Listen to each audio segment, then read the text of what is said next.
welcome back to NPTEL online certification course on public speaking.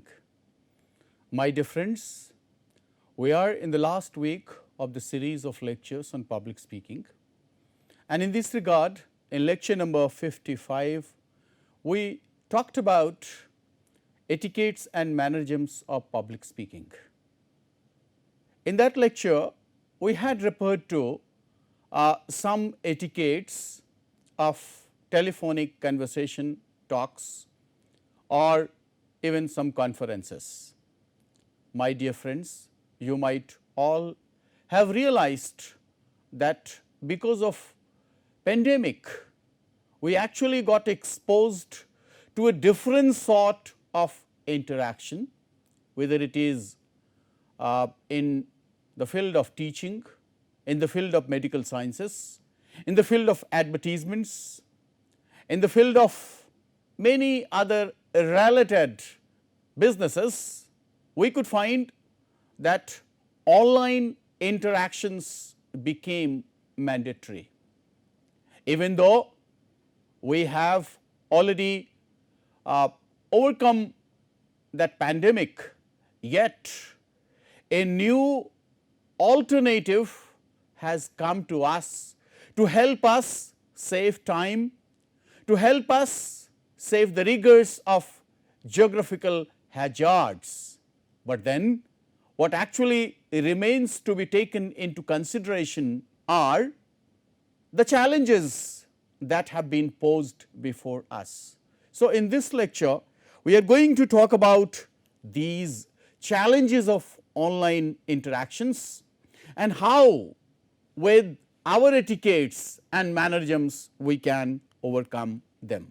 Online interaction or virtual interaction actually refers to correspondence via internet based tools and interfaces which actually enable people to communicate with one another and exchange information about their life, such as biographical information, employment details, private images and current thoughts. Every day you might have heard about some sort of duplicity being made in the name of online interaction. We have many incidents where we have come to know about many of our friends that how he has been cheated, fine, because of some promises, because of some assurances. Now, the transition from traditional to online system of interaction and education with the aid of this digital technology has already been accepted, no doubt, and the long term environment now requires, because the upcoming days and upcoming years require us all to have a sort of understanding of online education with effective preparation and better technological process. M. Congruj Bacescu explains about e-learning, because you all might have come across e-learning in these last 2.5 years. E-learning concisely as the use of internet technologies to provide a broad range of solution that enhances performance and knowledge. E-learning also means any act of virtual process which is used to obtain data, information, skills or expertise. In a broad sense, e-learning means all learning situations where there is significant use of informatics and communication resources. Now, my dear friends, this sort of online learning, online interaction poses certain challenges also, and we find that in earlier days when we have classes in the physical form, the formal traditional classes, we had the space, the physical space. Now we have a virtual space, and when we talk about the physical space, now by physical space many people simply understand that it is your space where you may have a residence.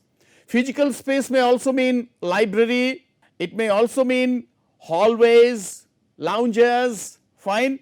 And then when we talk about virtual spaces, this virtual social space, my space, when I am utilizing my space for my online interaction, then virtual public communication, when you are having a conference virtually, most of you might have been acquainted with virtual conferences. And then we also have virtual space when we have our own chat rooms, when we have our email, fine, and many more. Now, when we have a look at the significance of online interactions, we find that there are two features involved in it. I mean, we shall be talking about both the advantages and also the limitations. The two most crucial features of social media nowadays are interaction and ubiquity. Many people also say it is a sort of anytime, anywhere learning or interaction.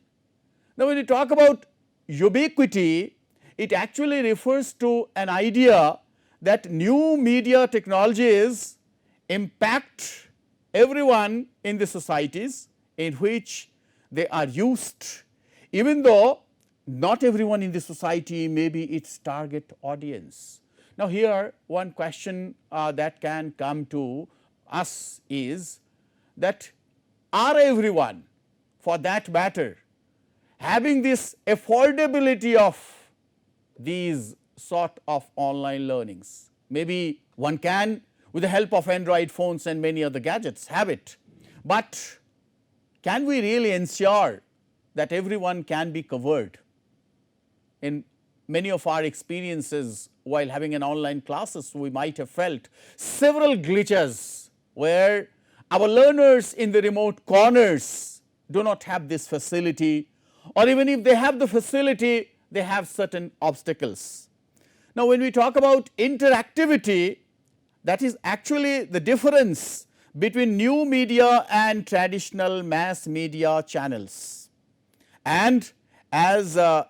Livro and Sonia Livingstone say, the second significance difference between new media and traditional mass media channels and content is the interactivity associated with new media channels, that is the selectivity and reach, accessibility that media technologies offer users in their choices of information sources and interaction with other people.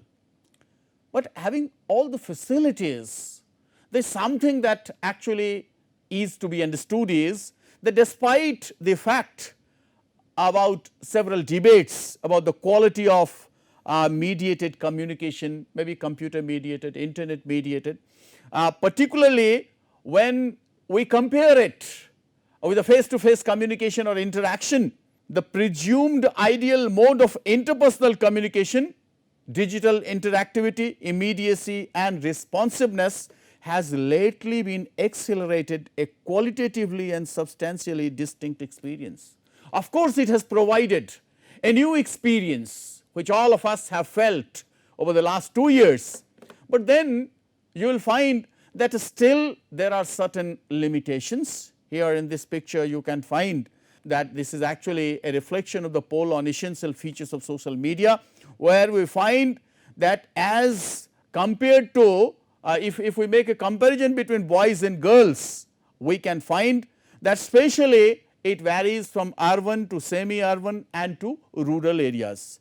We find that in urban areas and in rural areas there is actually a gap as regards the accessibility and as regards the interactive nature of social media. But of course, it has picked up. Now, there are several online platforms, fine. Users or the audience members in this online interaction, they can upload their personalized content. Now, when we say personalized content, to social media websites for free, many of them are posting it freely, but that is also hampering in a way. Hampering what? Many of our receivers or learners, they actually have preferred the online way, and there is a limitation, and the limitation is of authenticity, my dear friend, which we have been talking about in several lectures of ours. Now, there is another characteristic, that is unique web address. The audiences are given a personalized unique web address to give them a distinct identity. Now, it is not about the identity we used to talk of in past years. Now, everyone has got a unique identity and they can share their content in real time. You know, you have your own blogs, isn't it, and you can freely. This also has given a new rise of those people who in face to face communication could not express themselves, but in a way their introvert nature gets a sort of outlet on this web space. Now, building profiles are a possibility. With the ability to create personalized profiles, social media allows an individual to connect with others who can share similar interests. People are more connected nowadays. Sometimes you may also find people going after likes and dislikes also. So, it is also possible to hide the profile from pirates and limit access to a specific group of people. But my dear friends, since you are providing your personalized content, there is also a sort of caution as to who are going to access. At times we come across some very evil consequences of it, where the cases of duplicity, cases of cheat, cases of forgery, they are often heard to be on the rise.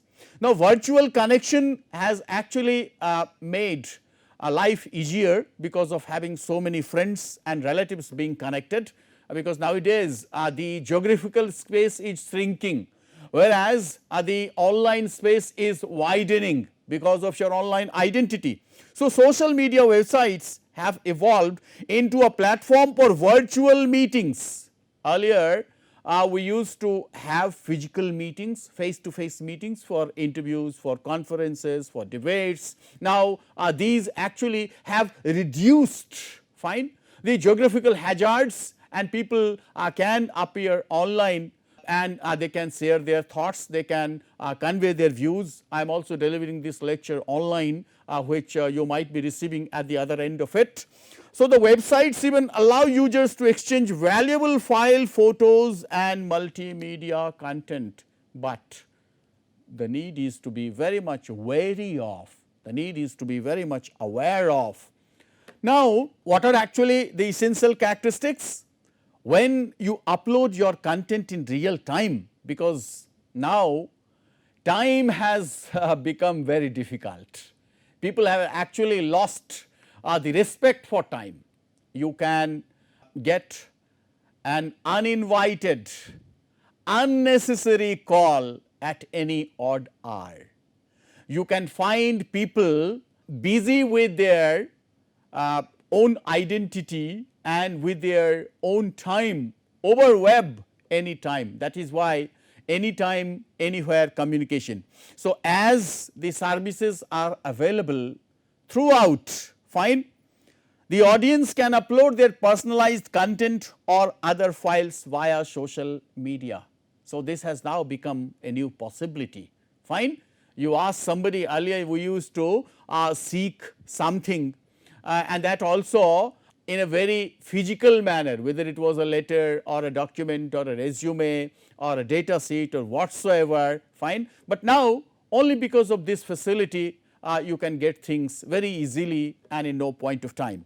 So, this time stamp, every post on social media has a time stamp. This has actually led to another advantage.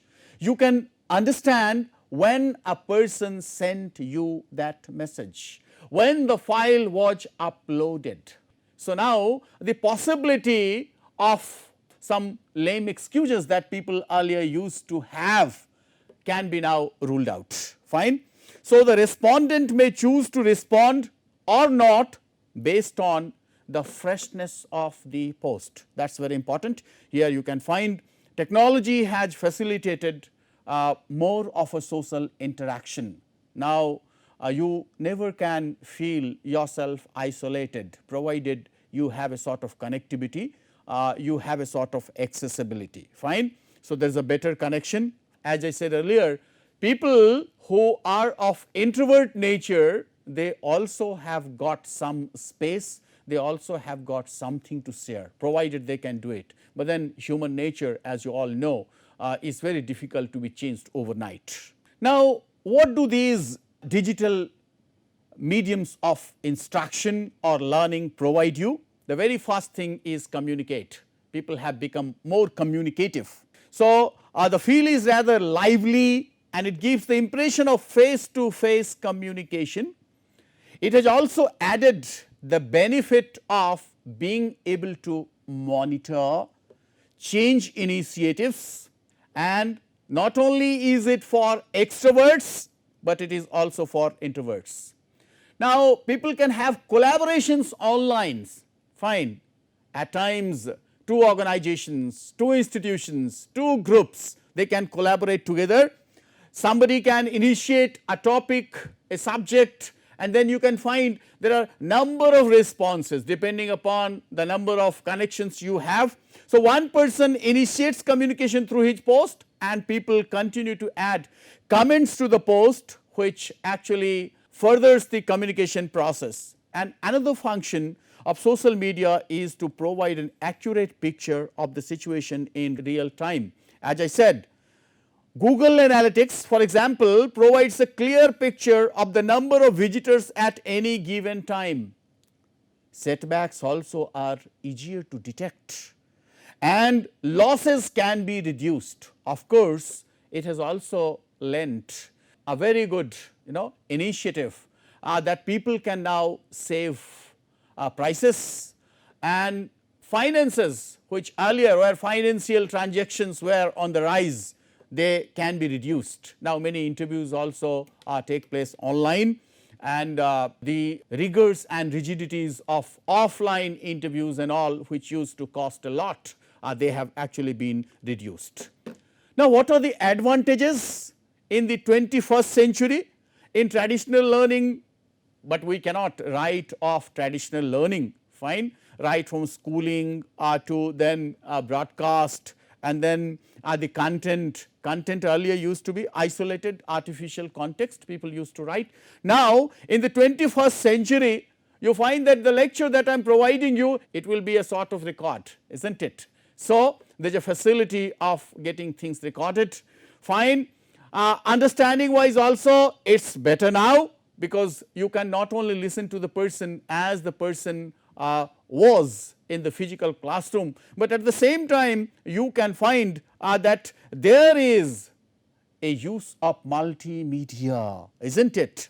As regards content, you will find that if somebody is providing you the traditional information, you will simply write them or him off because they are not in tune with the times. So, one has now, in order to survive, develop the contemporary skills which are actually needed in the 21st century.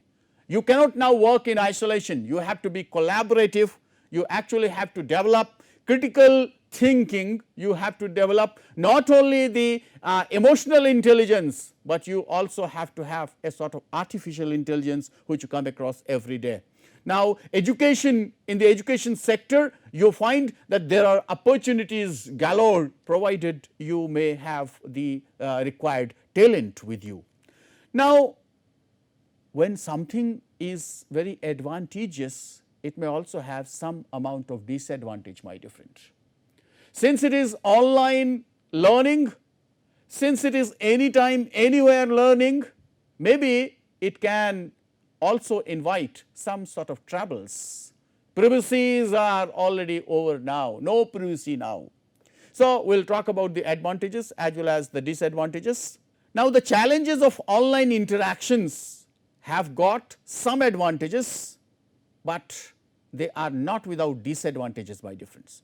The area coverage through satellite transmission is quite large. We can listen to a lecture by an eminent expert from a foreign country, and that can be covered. Then the maintenance of intercontinental cable is difficult and expensive. This is where the satellite proves to be the best alternative.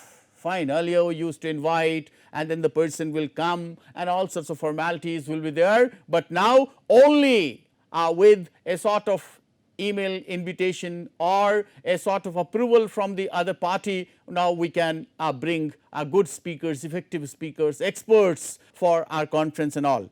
The heavy use of intercontinental traffic makes this mode of communication commercially attractive, and then satellite can cover large areas of the earth, which is particularly useful for spatially populated areas. Fine. Nowadays life has become very easier, but then what are the disadvantages? There are certain limitations which actually can prevent the deployment of large high gain antenna on the satellite platform. Sometimes overcrowding also becomes very difficult, overcrowding of bandwidths, they actually become very difficult, and then the cost is too much, of course.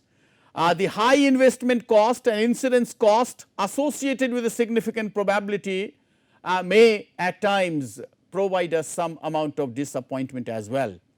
High atmospheric uses above 30 gigahertz limit carrier frequencies. So, these are some of the disadvantages. Now, after all these advantages and facilities, there is actually a different sort of divide. What is this divide? Digital divide. Digital divide, fine, it actually brings a sort of disparity between individuals, households, businesses and geographic areas at various socio-economic levels. At times many people you might have heard saying that there has been a problem of work-life balance. As I said earlier, anytime, anywhere communication keeps everyone busy throughout. So, there are certain valuable parts of our life which actually feel at times to be challenged. When we talk about the access, of course, we must talk about availability, fine, how many people have got the access, how many have got the affordability, can everyone have this facility, fine. I think in the years to come maybe majority of us will have this facility. Then how aware we are. You have also heard that because of this freedom of speech, especially over the web, at times many disastrous events have taken place, fine. And then whether the person using it is able, has the ability and the agency who has the self efficacy to promote and propagate the use of technology, especially unless and until they have been digitally trained. I mean, the masses have to be trained digitally in order to make our country, our world a better place to live in. Now, there are 4 perspectives to analyze the digital device. I mean, who is the subject, whether it is a person or a country, organization, individual, in order to understand that everything is in right mode. We also need to understand which attributes, income, capacity, type of ownership. So, this is actually an observation by Harvard. And then when we talk about this digital divide, we also must understand what kind of technology is being used, phones, internet, broadband, storage or combination of all. And then the most important thing is how to connect, I mean the accessibility. How often, if people, unless and until they have been provided with all these facilities, unless and until they have it for free, I think it will remain simply a dream, because not everyone can afford, as we have been saying. Now, how can we overcome this digital divide? As we said that there is a digital divide, fine. In many parts of your country or the place, accessibility is a problem. Now, how to overcome this divide? First is learn about web literacy. One has to be trained, as I have been saying. One has to be trained, one has to have a sort of digital literacy, coding and programming. Then from time to time, the help from the expert is needed. So, request expert support, advice and support from companies. Every organization must see to it that their employees are trained. Every institution must see to it that their students are acquainted with, because in the days to come, in the years to come, will have a different sort of learning and interaction. Now, digital leaders are required, and as we have many clubs, let there be many tech clubs which can from time to time train people and tell people. For that, a sort of awareness drive is required. That is possible only when everyone has got this sort of accessibility and freedom. So, raise awareness about online courses. Nowadays, through our MOOC and NPTEL, majority of the places in our country are being made to understand the importance of this sort of system of education, where people can learn at their own pleasure, at their own leisure. They must also understand the norms of safety protocols, and they must see to it that the age in which we are living, we cannot survive unless and until we have a sort of technical competence. Affordability has to be raised, increased, and there needs to be a sort of parity, not disparity, economic equality. Nowadays, you might see that in one house, the number of laptops and cell phones is rising day by day. Everyone needs a cell phone, everyone needs a laptop, everyone needs a sort of accessibility, because it has become a part of everyone's identity. And then address gender gap in internet access also. I mean, these are some of the tips which can help us understand the ways to overcome digital divide. Now, what are the benefits or the advantages of these interactions? We find in earlier days, we used to say, how good is my child's handwriting? Now, this handwriting has become a pastime affair.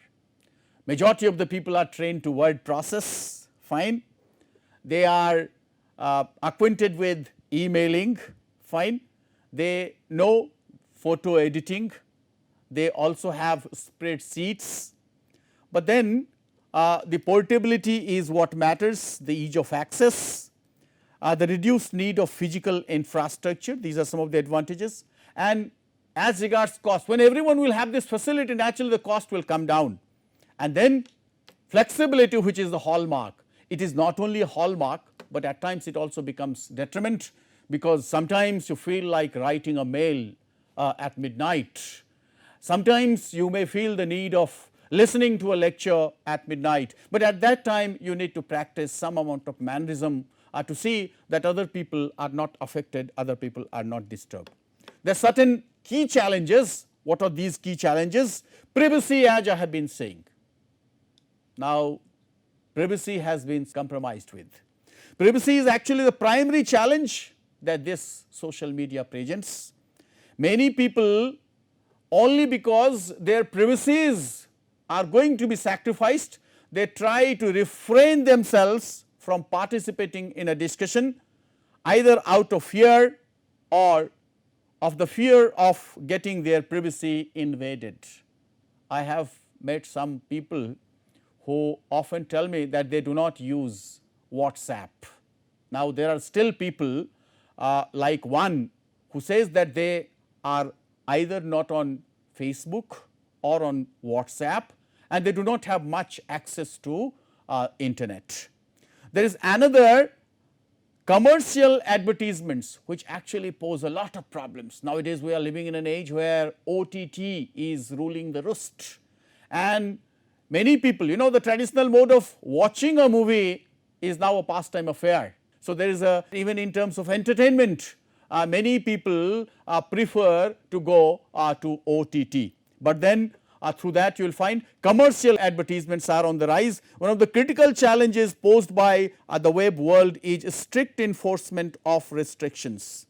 Advertising on social media should also be censored, and unacceptable content that you come across sometimes, they actually have to be reduced. Then there are also people who may have some disabilities. So, let there be an access to those people. Guidelines must be developed and implemented in order to remove barriers and make websites and digital resources accessible for people with disabilities. And then security is very important. You come across at times many people say my identity has been hacked, no? So, social media sites pose a threat to the security of personal information.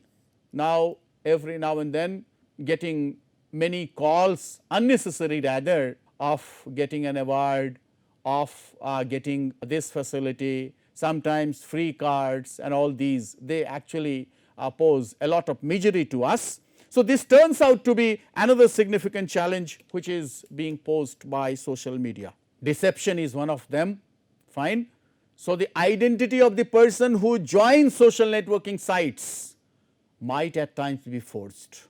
That is why there might be some strict regulations as to who is, sometimes people may pose for somebody else on behalf of somebody else. You often come across some doctored photos, fine, some doctored news about somebody, isn't it? So, the user at times becomes unaware of the veracity of his or her identity. So, this social media has transformed into a simple means of deceiving people, and especially those here who are immature, untrained, and especially children who are very much enthusiastic about getting the access, they often are deceived. And then the lack of motivation, especially this is a very dangerous, fine, threat, especially to the learning community, especially students, even though they have been provided with lots of facilities, but reading things online has become a fashion. Students also complain a lack of motivation now in their physical classroom. Sometimes because of the overuse of online classes, this may also result in a sort of boredom and ennui. So, physical interaction between students is also required to maintain engagement, because the personal interaction has already been threatened because of this digital technology. So, digital literacy and technical issues, that is another challenge. Understanding the working of multiple software programs has to be learnt effectively, because unless you know it, you cannot use it effectively. So, this brings a steep learning curve. Practitioners must also understand online communication etiquette, the one that we had been talking, that when you are in a conference, please see to it. Sometimes I also have come across such situations when either delivering a talk or participating in a conference, when the sounds from somebody's houses, the sounds of several vehicles are coming because the other person did not mute himself. So, I think this sort of awareness is required, and people must be trained to have all these regulations. So, if these issues which actually pose a lot of problem, they actually have to be resolved, because these things cause frequent disruptions in the learning flow. That is why a traditional classroom, if you have an experience, you can find that when a class was going on, I think, but then even in the classroom which was offline, the sounds, the musicality by phones of many of our learners also used to cause a lot of threat. But then at least the teacher has the command, you can say switch off your phones. You have also witnessed many speakers requesting just in the beginning that Can you all please switch off your phones so that I may talk to you freely, independently and in a very interactive manner. So, these are some of the civilities which actually needs to be practiced, my dear friend. Then there are abundant distractions, lack of discipline, and then all these are only because of the lack of practical knowledge, and many of us are still not adaptable, we are not adept at. So, at least the need of the hour is that we need to be aware, because majority of the online courses overlook the aspect of practical experience in favor of focusing solely on theoretical content. Because we are delivering online, what happens? We focus much on theoretical part and the application is at times left untouched, and that poses a lot of difficulty. Then students at times have been found struggling to adjust to online learning environment immediately and retain their focus. Even if the threats of pandemic are over, but there are still many who find that it is already seeded into their mind. So, the need is to bring them or to provide them a sort of concentration by allowing or by following some traditional classroom learning environment. Now, there are certain decorums, my dear friend, when you are in a video meeting. So, please, as I have been saying, that you need to maintain some decorums, you need to maintain some etiquettes. What are they? Checking the audio and video on your device before you join the meeting, fine. Once try to restrain oneself from cluttered background, see to it that there is a proper ambience that actually is not going to distract, and then choose an appropriate screen name. I mean, sometimes it has been seen that people are using somebody else's device and then the name that appears is of somebody else. So, that is again a sort of difficulty or impediment. So, it is better that you mention your name.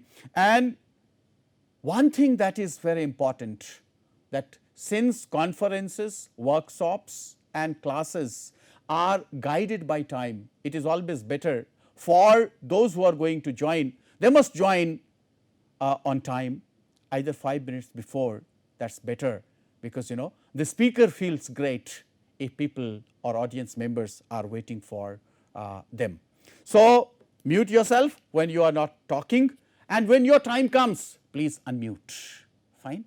So, that is very important, and speak in a manner the way you do in offline ones as well, but here you need to check, because you have checked your voice, and nowadays there are several ways, even your own platforms tell you, you can check your own voice and your visibility as well. My dear friends, we are living in an age where we cannot rule out the possibility of online education, online learning, online interaction, online talks, online presentations, online interviews.